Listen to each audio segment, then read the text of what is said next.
न पीने का शौक था, न पीने का शौक था, न पिलाने का शौक था। न पीने का शौक था, न पिलाने का शौक था। हमें तो सिर्फ नजरें मिलाने का शौक था। पर क्या करे यारो, हम नजरें ही उनसे मिला बैठे। हाँ, हम नजरें ही उनसे मिला बैठे जिन्हें नजरों से पिलाने का शौक था।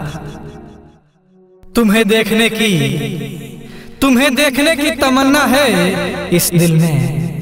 तुम्हें देखने की तमन्ना है इस दिल में। तुम्हें छू लूं तो बड़ी बात होगी। तुम्हें देखने की तमन्ना है इस दिल में। तुम्हें छू लूं तो बड़ी बात होगी। उस पल सदके मैं सब कुछ लुटा दूंगा।